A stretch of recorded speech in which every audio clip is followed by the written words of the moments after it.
네, 이번엔 일본으로 가보겠습니다. 오는 6일부터 생활방역으로 전환하는 한국과 달리 일본은 긴급사태가 이달 말까지 연장됩니다. 이 긴급사태 기간 중에 코로나19 확산세를 잡지 못한 탓인데 아베 총리는 대국민 사과까지 했습니다. 도쿄 연결해 보겠습니다. 황현태 특파원, 이 아베 총리가 직접 설명을 했는데 긴급사태 왜 연장을 한다던가요? 네, 한마디로 신규 확진자가 목표치에 도달하지 못했다. 또 의료 현장의 어려움도 계속되고 있다. 이런 이유를 들었습니다. 관련해 대국민 사과도 했는데요. 들어보시겠습니다. 国民の皆様にお詫び申し上げたいと。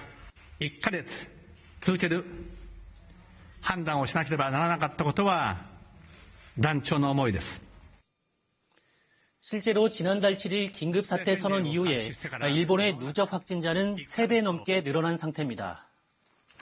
네, 공교롭게도 이 긴급사태가 연장되는 6일부터 한국은 생활방역으로 전환이 됩니다. 이 두 나라 어떤 차이가 있는 건가요? 네, 가장 큰 차이 역시 코로나19 초기 대응에 있었습니다. 일본은 인구가 2배 이상인데도 코로나19 검사 건수가 15만여 건, 우리의 4분의 1밖에 안 됩니다. 그렇다 보니 수도 도쿄의 확진율은 38%, 10명을 검사하면 4명이 양성입니다.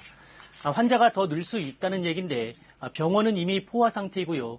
확진자 절반 가까이는 감염 경로조차 파악이 안 되고 있어서 신규 확진자를 막기 어려운 그런 상황입니다. 네, 그러면 이번에 긴급사태 연장을 하면 코로나19 확산세가 좀 잡히는 겁니까? 그러긴 쉽지 않아 보입니다. 당장 긴급사태 종료를 불과 이틀 앞두고 연장 결정을 한 게 너무 늦었다 이런 비판이 또 나왔습니다. 그럼에도 아베 총리는 열흘 뒤, 그러니까 오는 14일에 긴급사태 조기 해제를 검토해 보겠다고도 했습니다. 사회적 피로감이 극에 달했고 여기에 특히 경제 분야 타격을 우려한 걸로 풀이되는데요. 실제로 산케이 신문 조사에서 일본의 2분기 GDP가 연 21.8% 급감할 거란 전문가 예측이 나왔습니다. 세계 금융위기이던 2009년 1분기 17.8%를 뛰어넘는 종전 이후 최악의 역성장인데요. 이래저래 아베 총리 책임론이 더 힘을 받을 수밖에 없어 보입니다. 지금까지 도쿄에서 전해드렸습니다.